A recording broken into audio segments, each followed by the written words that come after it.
communists were stunned. They'd never seen a tank like this before.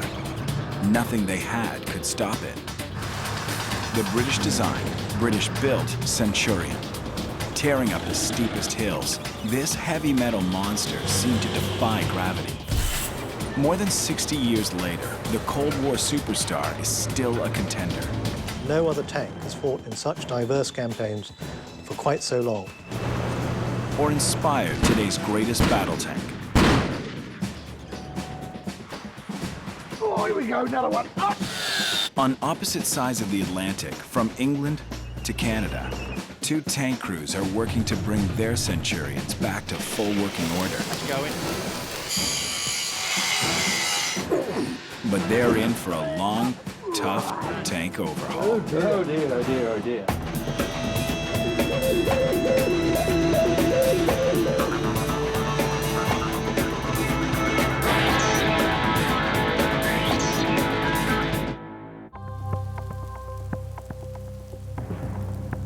April in England.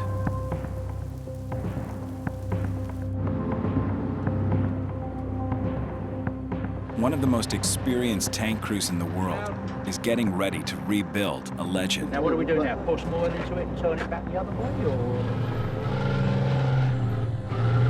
We need to get it ready to go inside because the weather forecast for the next few days is not good, and we would need to work inside rather than outside in the elements. And it's because it's ever so cold today, and it might even be wet as well. But that's England. This is the Imperial War Museum Duxford, about 80 kilometers from London. They rescue works of military art from oblivion. Anyone can open a museum and a hut and put the vehicles in and display them, but there's not many museums that are actively driving and displaying their vehicles. Today, they start work on one of their toughest missions. A Centurion tank, one of the first 30 ever produced. It was part of a production batch which was ordered actually in July 1944 and married the Centurion chassis and turret with the 20-pounder gun for the first time and became the Mark III. Retired from active service in the late 1960s, she is a rare find. It's only ever had its machine guns changed.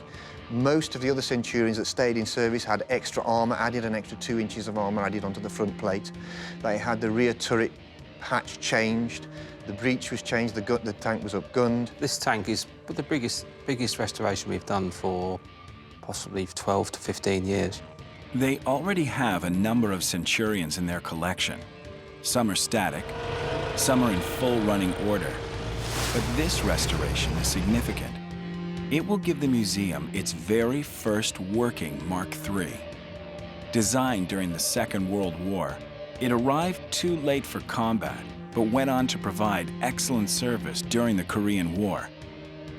Very few, if any, of the tanks that fought in that conflict have survived in their original configuration. We thought it important that we had at least one to show what the vehicle would have been like when it was fighting in its very first combat.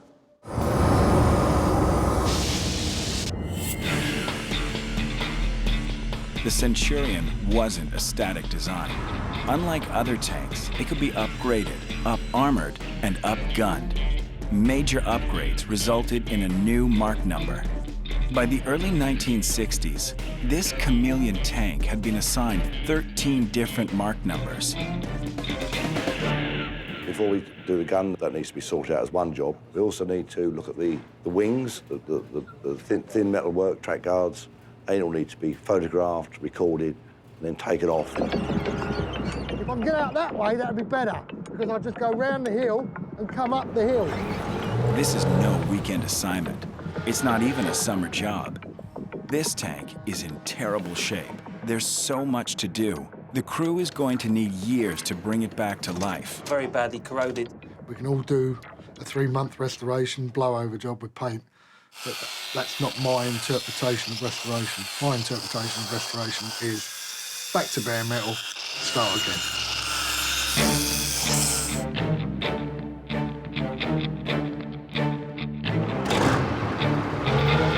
Just getting started requires serious muscle, planning, and manpower.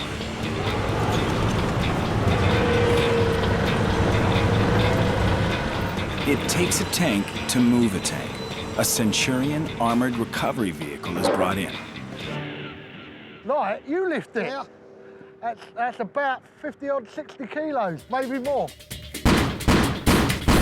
The Centurion is over 7.5 meters long. It weighs about 52 metric tons, roughly the weight of 40 family-sized cars. Its 650 horsepower Rolls-Royce engine is capable of producing a top speed of roughly 40 kilometers or 24 miles per hour. But for now, she's going nowhere. What we're doing at the moment is connecting the holly bone, in layman's terms, the tow bar. This is the safest way of manoeuvring one vehicle from the other. Even on an icy cold morning, Roger Barney Barnett prefers to use bare hands on frigid metal. Gloves just get in the way. I don't like working with them. Simple as that. They get caught, you can't feel what you're doing, you can't see what you're doing, you just don't like them. Fingers always grow again. Even that one, that's growing again.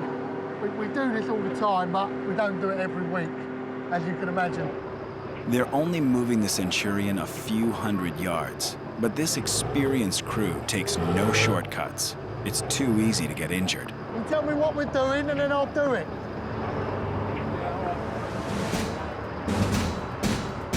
The Duxford Centurion is being restored by a volunteer crew that is second to none. Brian Hayden has been with the museum for over 30 years. Greg Mordecai owns 6 of his own military vehicles. Military vehicle enthusiast. God, I'm getting too old for this. Paul Lambert is a former mechanic and engineer with the Royal Air Force. Barney Barnett is an ex-Army mechanic who worked on Centurions back in the 60s and 70s. Broken tank is a challenge. I haven't been beaten by one yet. John Delaney is the museum's curator. To be honest, without the 40 or so regular volunteers that we get coming in every weekend, we just would not be able to restore the number of vehicles that we need to and maintain the collection in the condition that it's maintained in. She spent 20 years in active service and was upgraded to a Mark V during the mid-1950s. Retired from active duty, she served as a gate guard at a firing range. In the early 1980s, she was brought to Duxford, where she sat exposed to the elements. So basically, we're restoring a vehicle that hasn't done anything for 20, 25 years. So we were expecting it to be a really big job. We're going backwards first. Finally, after 3 decades in the wilderness, the Centurion is pushed and pulled into her work bay. And I still lovingly remember the first Centurion I got dropped off to fix. I got chucked out the back of a Land Rover with my gun and my toolbox, and there was a Centurion beside the roads, Scots Greys, and it didn't go. I got it going, and that was a real buzz. Everyone here knows they're about to work on arguably the greatest British tank of the Cold War era, and one of the best designed tanks of all time.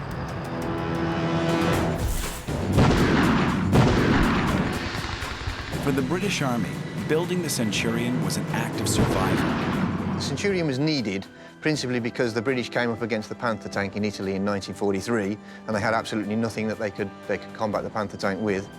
To match the German Panther, the British needed a universal tank built on the iron triangle of speed, armor, and firepower. This holy trinity is the foundation of every great tank.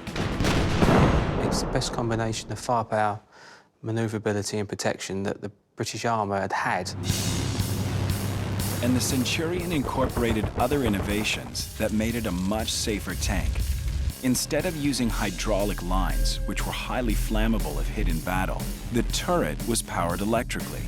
As well, Centurion designers decided not to store the ammo in the turret. Instead, it was stored below the exposed turret in the tank's hull.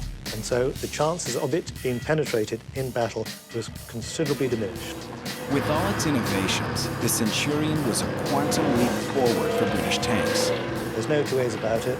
If one compared the Centurion in 1945, when it actually came into service, with the Panther, which came into service in 1943, they were roughly comparable. But the Centurion never went into battle facing German tanks. It arrived in Germany in May 1945, virtually the day after the German capitulation. The Centurion made up for missing World War II by lasting longer than all her rivals. It's good to see that it was still being used in the Gulf War in '91. It's still used to this day as a frontline tank in South Africa. But the British have never been ones to sit back on their successes. They constantly strive to improve and remain a dominant military force. The fact that all tanks in the British Army begin with the letter C, the Chieftain, the Challenger 1 and the Challenger 2, shows the evolutionary nature of the way tank design works in this country. Building on this foundation of the Centurion's excellence is Britain's current main battle tank, the daunting Challenger 2. I command Batters, which is the British Army training unit in Suffield, in Canada. It's the only place in the world we can come and fire all of our armoured vehicles in an integrated sort of combined way. The ferocious Challenger 2 is Britain's main battle tank, 62 metric tons of rolling thunder. Powered by a Rolls-Royce V12 turbocharged diesel engine, it can reach almost 60 kilometers or 40 miles an hour. Boasting a 120mm gun, the Challenger can obliterate targets at over 5 kilometers or 3 miles away. Like the Centurion, this was built to be a universal tank. Some of its design features, the side skirts, the cast hull and turret, are also inspired by the Centurion. It has outstanding firepower. Its armour protection is without parallel in the world. It exhibits the best of the characteristics the British Army wants out of a tank in terms of firepower, manoeuvre and protection, and the balance between those three with this tank is got absolutely right. On the front line, the Challenger 2 is exactly where you want to be sitting.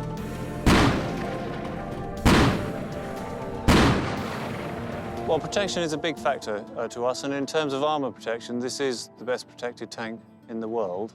But survivability isn't just about the thickness of the armour, it's about other characteristics of the vehicle, and that's where I come from when I say I think we've got the balance, probably about as good as you technically can get it.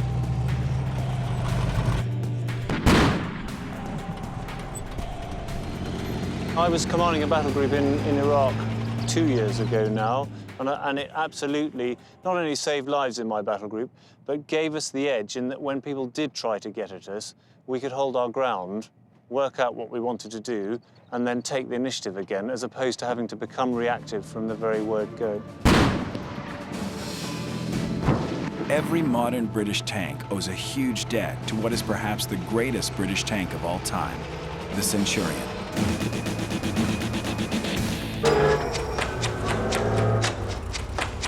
Back in Duxford, the crew launched their 3-year odyssey of restoring their tank back into a Mark III designation. Oh, we must be getting somewhere.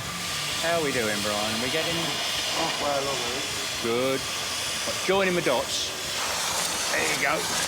Right, at the moment then, we're stripping down the tin work, the outriggers, the wings, the bins, the exhaust, prior to removing the rust, removing the paint, washing it down, and assessing the size of the problem.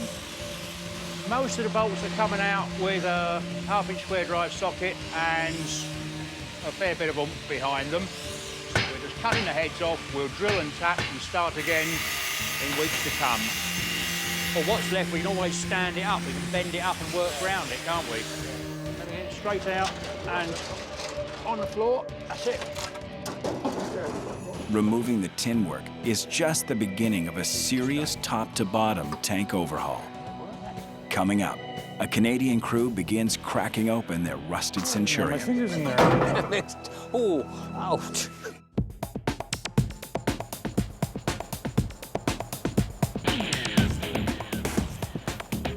Oshawa, Ontario. It's 20 degrees below zero. In Canada, tank crews get to play in the snow.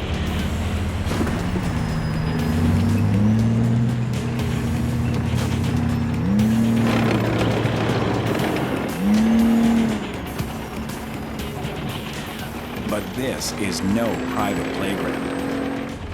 It's the museum of the Royal Canadian Armoured Corps Ontario Regiment. Like the Duxford crew, they are also working on a Centurion tank. Their tank is a Mark 5-2 designation. Restoring a tank is like eating an elephant. You do it one bite at a time. Located in the industrial town of Oshawa, the museum has a modest collection of 8 tanks and 40 other vehicles. Frozen but unstoppable, the crew of volunteers are totally dedicated. Brian Budd works shifts as a foreman at a nuclear power station. Scott Boyd is a bricklayer, volunteer firefighter, and Brian's brother-in-law. Any chance they get, they are here moving mountains of steel, wire, and rust. Well, we've got a Centurion that was built about 1952, and I've essentially have a puzzle box with no picture, and this is what I have to finish and restore and fix up. But I'll have to tear it down to pretty well almost right down to its bare hull if we can. Our biggest concern, though, is we can't take off the turret just because we don't have the facilities for it.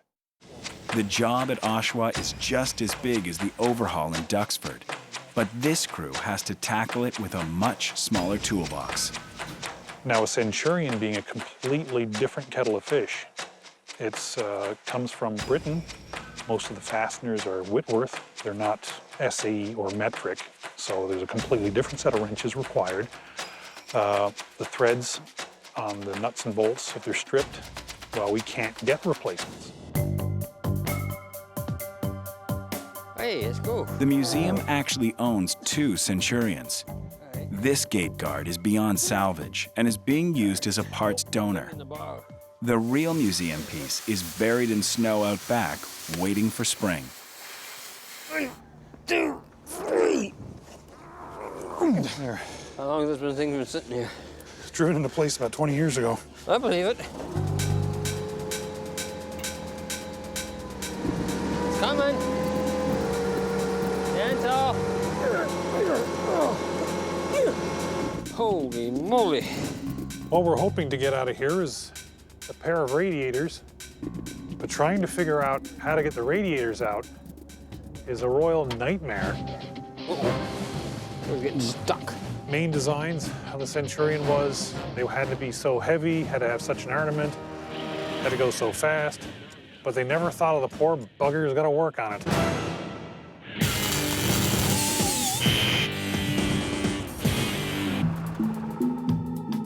Back in Duxford, the crew hauls out their Centurion for a full physical. They need all the room they can get.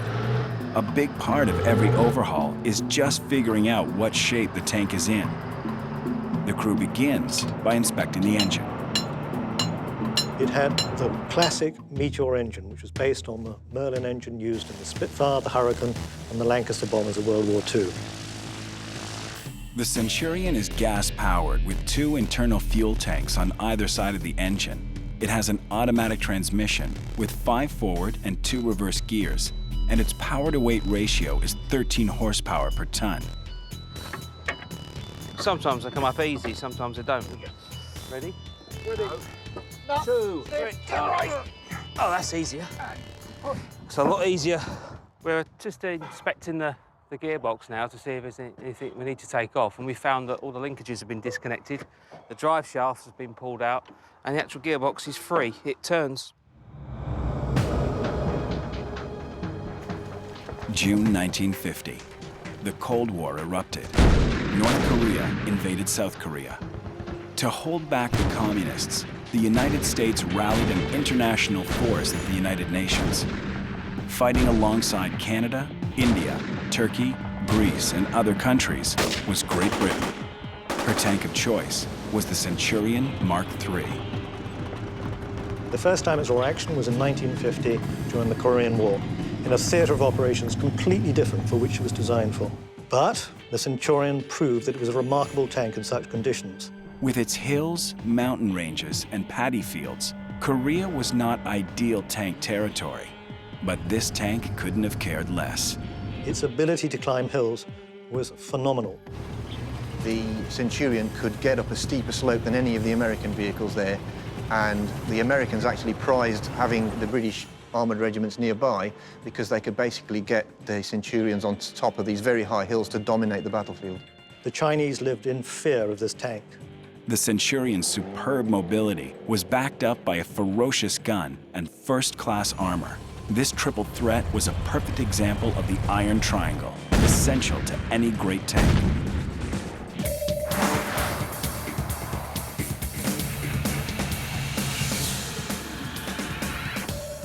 The Duxford mission is not just about making a clean, pretty display.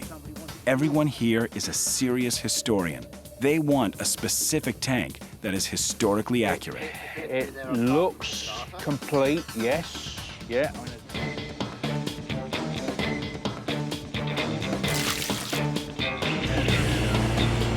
The tanks are put to the test every June during Tankfest, when they parade their collection in front of military buffs and historians. You don't get world-class recognition without it. Oh dear. Oh dear, oh dear, oh dear. I don't like the look of those radiators. The Duxford crew has set itself an ambitious target. They want to restore their beat-up Centurion to its original Mark III configuration. This will make it the museum's first working Mark III, the tank that set the standard for British armament for years to come. We know it was then upgraded in the mid-1950s to a Mark V tank, which is basically just changing the machine guns on the vehicle. The team is looking for clues to make it perfect. Paul Lambert has gone into the hull looking for any records of past engine work. He finds the Holder vehicle literature container to the left of the driver's seat, right where it's supposed to be. All the way right down. What you got? Moment of truth, then. Open other end. Oh, yes, and it's there. All the engine's record data, look, overhauls and modifications. Just the job. Okay, you got it, yeah, fingers, and we're... These notes contain precious clues about how the engine has been reconfigured. Coming up, the Duxford crew gets stuck replacing the Centurion's mighty gun.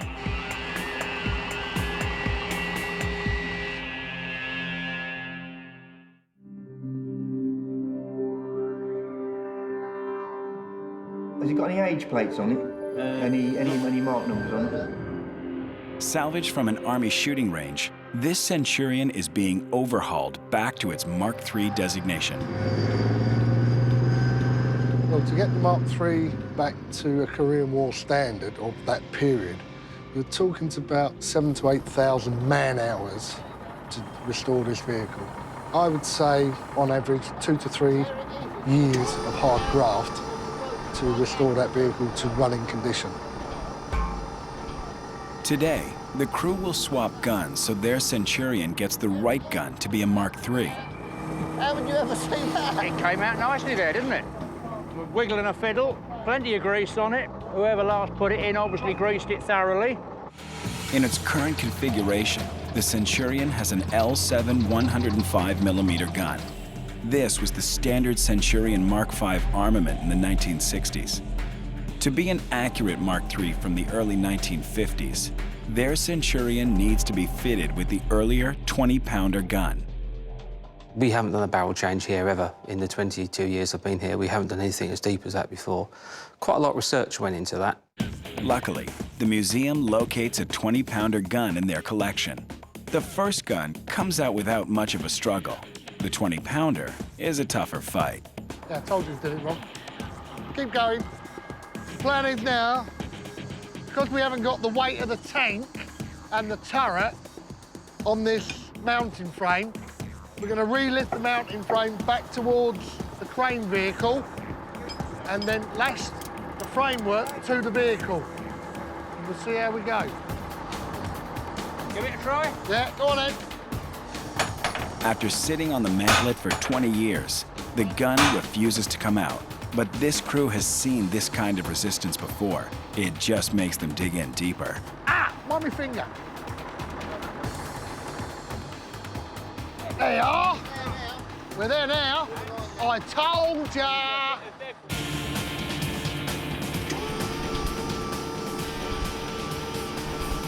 Yes, that's moving.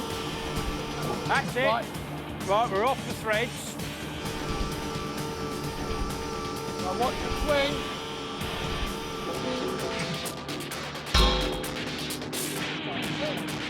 "2:30, we started this. What's the time now? 4:30, 2 hours. That ain't bad for getting a gun barrel 2 hours. Quality engineering. With the 20-pounder almost in place on their Centurion, the crew is about to add a critical piece of their Mark III jigsaw puzzle. But there's still so much more they need to nail down. What I have no knowledge whatsoever of is Korean local modification instructions. We need to talk to the veterans about that. who would know that. They've got representatives from both of the main tank regiments in Korea coming on Thursday. Seeking first-hand knowledge on the Centurion, the Duxford crew is lucky there are still people around who know this tank better than they do. Looks actually quite brilliant. Oh, yes, yes. Jack Ma, Kenneth Jones, Michael Swindells, Christopher Coldry. All four served in Korea, armed with the Centurion and its superb gun. And this was this brand new magic tank. They were wonderful. The gun always pointed in the right direction, for example, with a thing called a stabilizer, so that as you went round, the gun stayed pointing in that direction, which was very clever of it, we thought.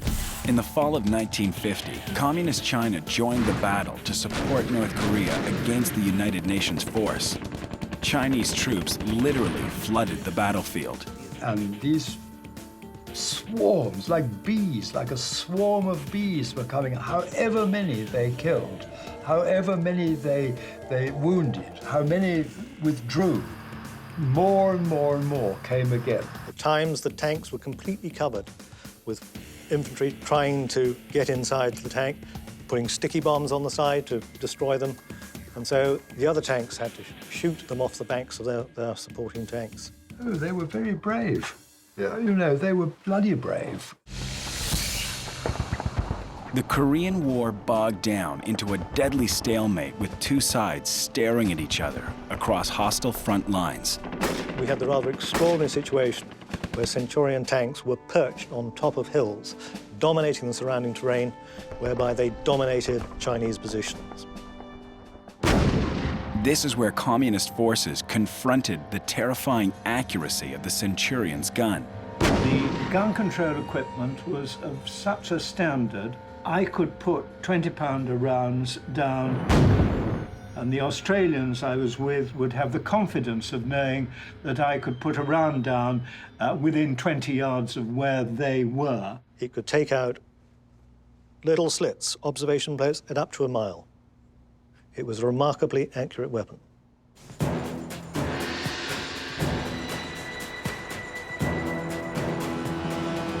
With a 105mm gun off their tank, the crew prepares to install the Korean War-era Mark III gun. They're exactly the same 19 grooves on both guns, so we've checked that. And the location ring is exactly the same.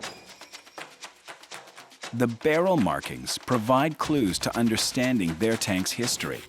We've got a number there, PL. Look at us. 1343. Yeah. But I can't see anything around there at the moment. I mean, that one's 1976, and there's no dates as yet.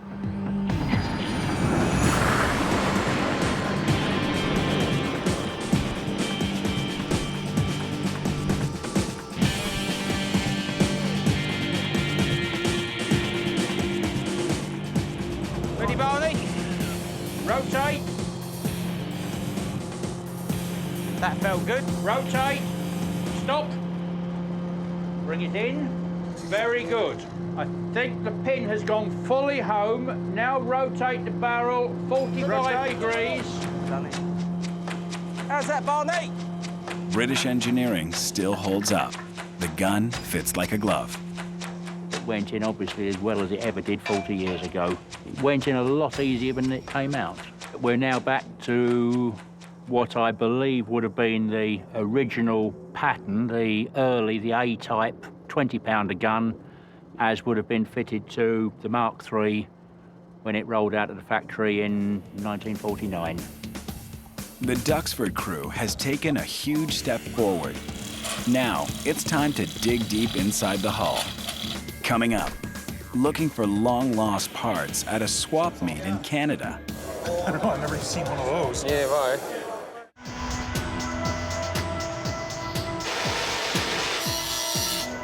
When you're restoring a tank from the Korean War, it helps to have spare parts.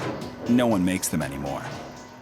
In theory, we have a complete Centurion in bits, apart from the hull and the running gear. But not every tank crew has a warehouse of parts like the boys at Duxford. Luckily, we have another Centurion parked out front of the museum that we can open up and scavenge parts from.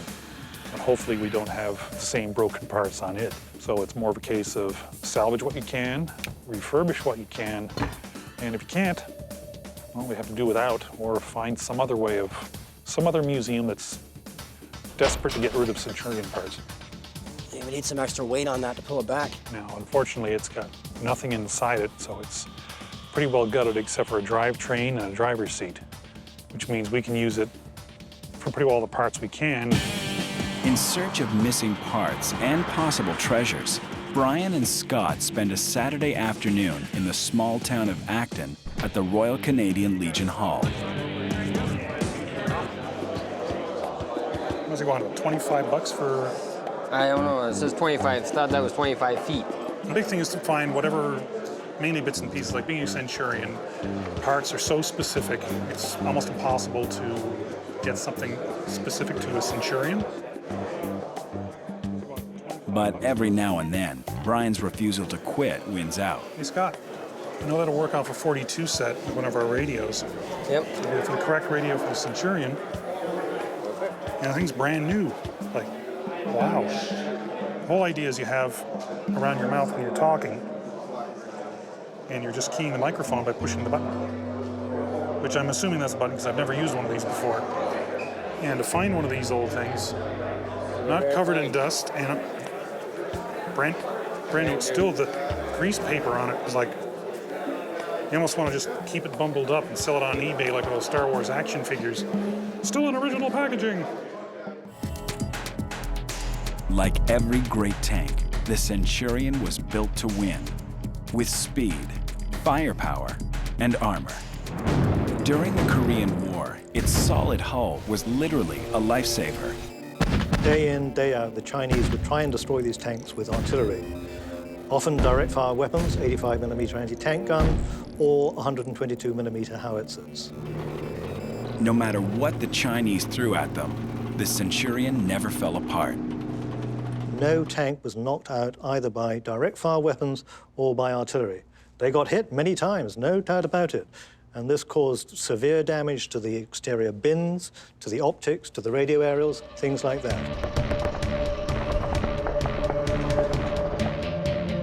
And the Centurion designers ensured that even under fire, British tank crews had access to an ancient weapon essential to British victories. Each Centurion had a boiling vessel, as it was called, and we could make hot tea inside the tank.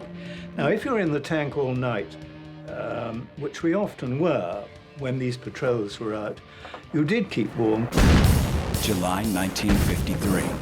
The UN forces held back the invading communist troops.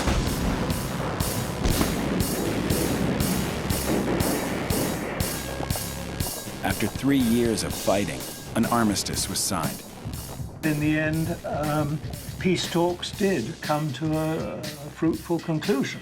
Never a total peace, but a ceasefire anyway, and a demarcation line between North and South Korea, which exists to this day. After Korea, the Centurion became an international hero. Having proved itself so well in combat, the Centurion tank was purchased by several countries within NATO. Holland, Denmark, a variety of others. In fact, it became virtually the standard NATO battle tank. In Korea, the Centurion saved the British Army. In the Middle East, it would save an entire nation.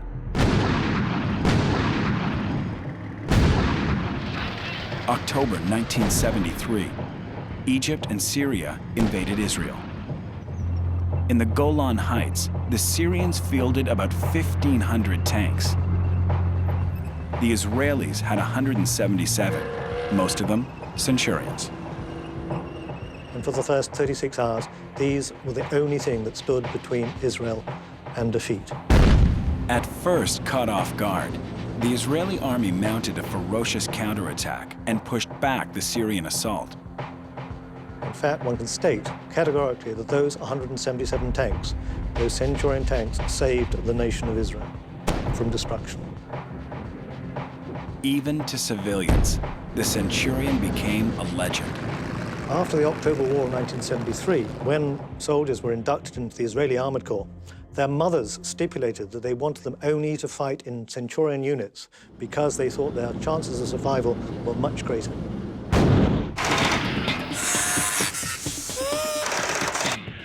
After working on the exterior tin work and replacing the gun, Roger and Brian start working on the Centurion's engine. Today, they are working on the gearbox. Come on, old girl. Come on. So you can tell by Brian's colour that he's actually had a damn good struggle down the hole there. It's just a bit of brute force that you need, but the trouble is you can't actually get in there to apply the brute force. It's at arm's length when you're laying on top of this monstrous piece of machinery. The transmission side of the vehicle, the gearbox, has now been removed. When that's out, you can see the condition of the brakes on the drive sprocket side. They'll need to be done. They may need to be replaced yet. We haven't assessed that yet.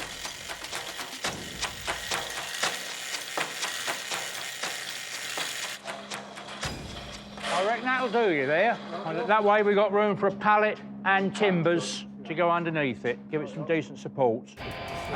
Every step has to get this tank back to the ultimate goal, the museum's very first working Mark III designation. It won't be ready for this year's Tankfest or even next year, but it's such a rare creature, they'll take as long as the job needs. Far away from Duxford, the Oshawa volunteers are hammering away on their massive tank overhaul. This is the fourth day of being here for probably 6 to 8 hours a day. Frank Moore is working on the Centurion's auxiliary engine. It's far more practical if the tank is sitting in a station, per se, overseeing an area, that type of thing, that they would run this little engine here to get all their electric power for radios and the fighting compartment and interior lighting and anything else that they would have to have. The main battery feed wire up to the start control panel was missing. The ignition coil was plugged into the wrong terminal over here. Had to pull the carburetor all apart, clean it all out because it had dried out 20 years ago. Here is where brains and expertise make up for no money and not enough time. Hey, we got power. It might start. Hey, it's running. Hey, there she goes. Hey, the governor just cut in. Quick, get the boiling vessel and we'll make tea. And that's the light that tells you when tea is ready. But not bad for sitting, not running for 20+ years. Gee, it even idles. Isn't this nice?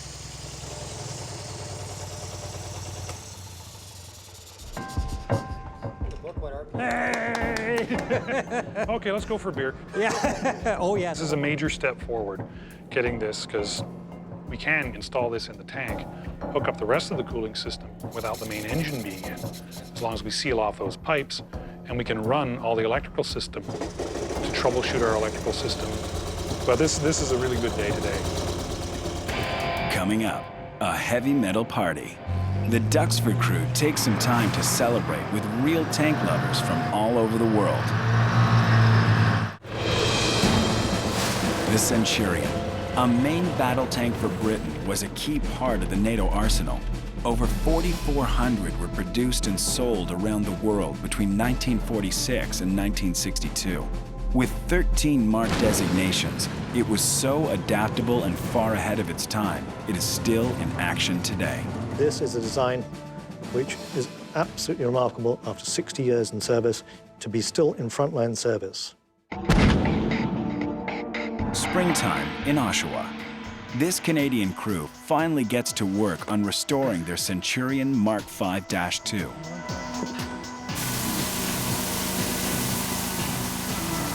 John Allison is a heavy equipment mechanic. He's been volunteering at the museum for 2 years. Well, even though I work 50 hours a week, I'm here every single Saturday as much as I can. Occasionally every Wednesday if I can get it off. All the free time I can handle. That's not funny. The crew gets down to business in the engine bay. Right now we're using a dime. You want to check those? Brian is anxious to test his swap meet finds. Just to see if the stuff we got in Acton was going to be usable at all. The original issues we run into with the Centurion is there's so many different marks. The manuals we have for the Mark 1, 2, 3, 4. This one's supposed to be a Mark 5/2. So wire's been tacked in here, tacked in there. You end up with all kinds of modifications. Right now we're kind of semi-guessing. With the wiring sorted out, Brian's crew goes back to the donor Centurion to salvage some parts. Where's the, well, I've been trying to get the transmission out now for about 3 months, so progress is slow. This one hasn't moved in about 20 years, so what we've got is a lot of seized nuts, bolts. None of the moving parts have been moving for 20 years. A former mechanic with the Canadian Forces, Bruce Wyatt joins in to help out. It doesn't want to move. I'm reefing on those bolts pretty hard. I don't want to strip the threads or snap them off. Well, if you come back next winter, we should have at least 6 bolts out. If we're doing good, we might even have 12, but we're not going to push our luck. If anybody knows British vehicles, they know that there's bolts after row, bolts after row of bolts. Well, we don't want to go there. We don't want to offend the British and show up over the fleet. These guys aren't in it for the money or the glory. Their reward lies far off in the next decade. Maybe you can subtitle this, The Never-Ending Tank Story. It's a wonder that these tank crews remain so dedicated, but there is a payoff. Once at the controls, they never forgot what it was like to drive one. Phil Eldridge is one of the leading volunteers at Duxford. In the 1970s, he served with the British Army, taking care of and driving a Centurion Mark 12, the last gun-armed Centurion left in service with the British Army. It was a match made in heaven. Phil thought that his love affair with his Centurion had to end when it was retired from active duty. The last time I saw the tank in Germany was 1978, when I loaded onto a tank transporter. Phil and his Centurion were separated for 12 long years. Then one day, he paid his first visit to the Imperial War Museum Duxford. In the Land Warfare Hall, he found himself face to face with a Centurion Mark 12. And the number plate seemed sort of familiar to me, 84BA91. Came back home, got my photos out, and it's the same tank. And I don't know what the feeling was. It was fantastic, I suppose, to see it here. One of my stepfather said to me, he said, when you drive your tank, he said, is it better than 6? At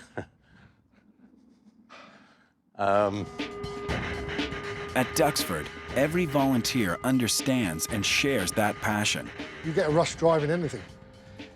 Even though you spend 9 months, maybe 8 to 9 months a year restoring the vehicles, even if you only spent 15 minutes a year driving, that's worth those 9 months of hard graft, all weathers, restoring vehicles.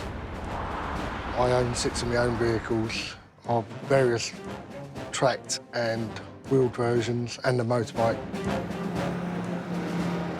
Unlike the other volunteers, Greg Mordecai doesn't wait for Tankfest once a year.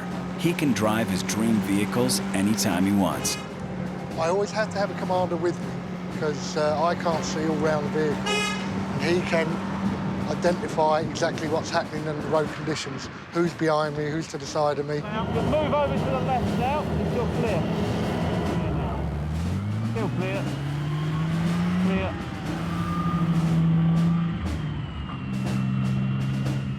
And again. 3 feet. And stop. Fortune. 400 quid to put in this. No, more than that now. It's classical, really. Upon reaching the cash desk to pay for the unit, £450 later, we were chuckling away. I bet mine's a bird puller. I even take it shopping to the local supermarket, get me bread and milk and butter and water. That's all I can afford nowadays while running this thing. It's a wrap.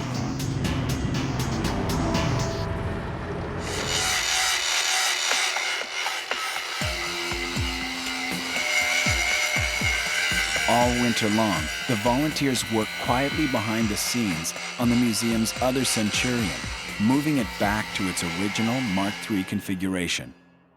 Great tradition here at the Duxford Military Vehicle Day. But then, for a few days in June, they step into the spotlight and share their collection with the world.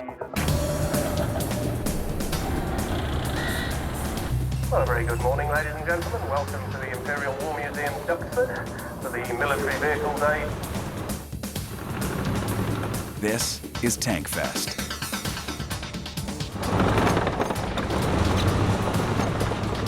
And the armour that we'll have on display on the day will have probably 20, 25 main battle tanks running around, including a Mark 12 Centurion, an ARV Centurion, and the Mark III will be on display. It'll be very noisy, lots of diesel fumes.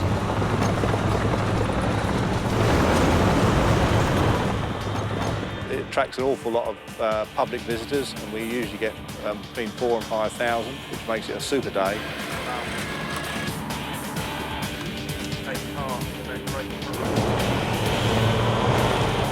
We've had to get some vehicles out of the museum.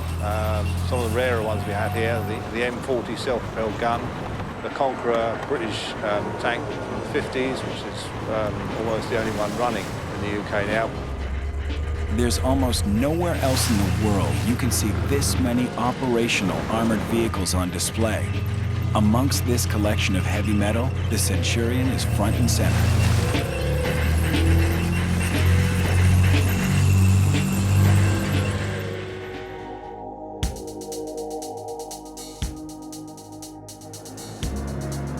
Once Tankfest is over and the crowds have gone home, the volunteers don't waste any time before they dive back on the restoration.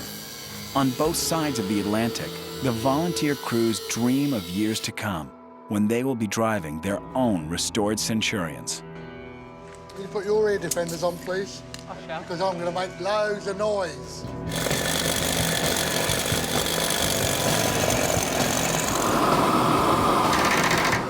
Having stripped off the tin work and put back on the right gun, the crew is almost finished the external work. But working on weekends and evenings, they will have to repair all the internal systems and machinery. It's still a massive job. The Duxford team is years away from the finish line. But in the meantime, there's nowhere else they'd rather be. I'm happy. Happy as the day is long when I'm here. Or anywhere on a tank, come to that. I suppose it's because I've never grown up. I learned to do this when I was a lad, and I've never grown up.